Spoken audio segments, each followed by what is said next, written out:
Yeah. Super easy, right? Yes. Awesome. All right, this time they want us to come up with the graph for the piecewise functions.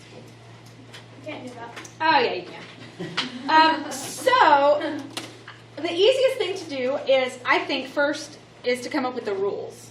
I have 3 pieces here, and always assume when you see something like this that these last pieces have arrowheads on them. So my first rule is everything less than this point right here, because it's going forever to negative infinity. So it's going to be, and remember, the constraints are your x values. So it's everything less than 2. So my constraint for the top one is going to be x, where everything is less than 2. X is less than 2. And honestly, right, when you do something like this, it doesn't matter which one you make equal to if they touch like that. I'm just going to make my middle one equal on both sides. You'll see what I mean just like that. So the next constraint is just between the values of 2 and 5. So I'm going to put 2 is less than or equal to x, which is less than or equal to 5. So these have an equal to on them, and that one doesn't. It really doesn't matter. I could have put the equal up here and made these, but whatever. I just chose, since I don't really know, since I didn't draw the picture. And then the last one is going to be where x is greater than 5. Those are my rules. Why would it not be greater than or equal to or less than or equal to on the top and bottom? Because It could be. I just made it not. It doesn't matter? Well, because I made it equal to here. So it doesn't really matter when you fill in the dot. I could either draw this line and fill in the dot, or I could draw this line and fill in the dot. You can't do it on both? No. If you do it on both, it's not a function. It fails a vertical line test. Oh. Right? Because it's 2 dots at the same place. Yeah. But it doesn't really matter which one, because they didn't tell me which one it was.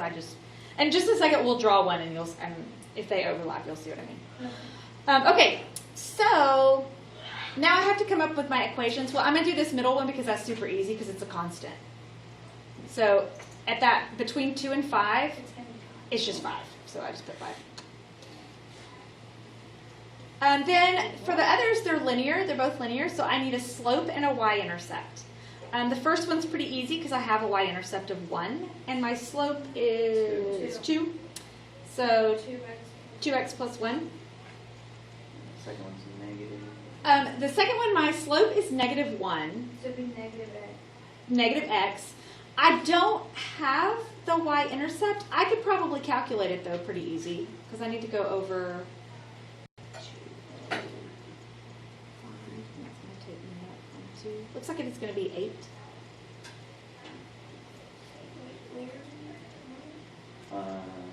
We'll see, it keeps going back 1, so it would go here. If it intercepts at 10 at the other side Here. on the x-axis.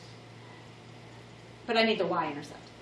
Right, so wouldn't it just be 10 on the It other should side be as well? 10. Should be 10, Yeah. right? Okay. Yeah, it's 10. So it should be negative x plus Plus 10. Right. Sweet.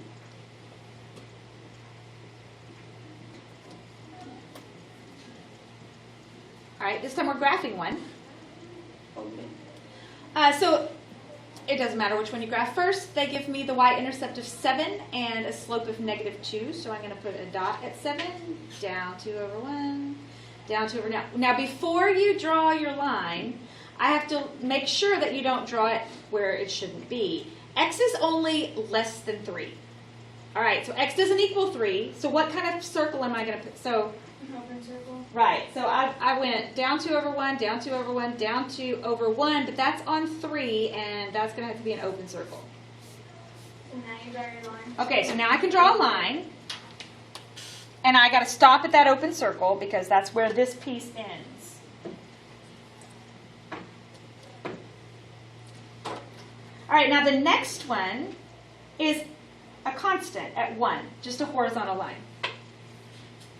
And it's going to have an arrowhead on it. But it equals. Oh, well now I can fill in the dot. So see, it doesn't really matter which one that line goes with, because you just end up filling in the dot. So the only way to know if it's an open circle is if they're all not equal to? Right, or if it's a jump, if it has a jump discontinuity like this one, like the one on the front page, Yeah. it has a Oh. jump. So see, there's an open and a closed. All right. Do we have any of those? I don't know. Let's look. Maybe. Let's see. So the next one, parent function of the quadratic families, but it's just the half where x is less than or equal to 0. So it's just this half. Okay. It's a half a parabola. I don't remember how. You just square the values. -1 squared is Oh. 1. Negative Negative 2 squared is 4. Negative 2 squared is 6. So,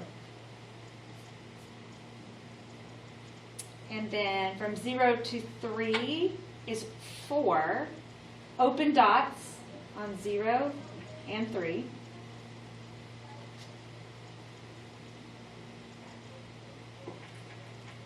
And then greater than 3, I have x plus 1, and it's a slope of 1. All right, so now, I'm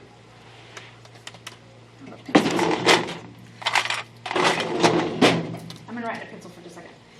This is my y-intercept. My slope goes up 1 over 1, up 1 over 1, up 1 over 1. But the only part of this line that I actually draw is the part where x is greater than or equal to 0. So if I drew the whole line, I have to go back and erase this part, because that's not actually part of this graph. Only from here up. And it is solid dot right here, so I fill that dot in. So we So didn't that have a would be jump. an example. So we do have a jump, yeah. We have a jump right here, Okay. but then that one's solid. My line on this one is like. Yeah, mine aren't very good either. I have a straight edge sitting over here, and I don't know where I put it. I missed the dot. Pretty bad.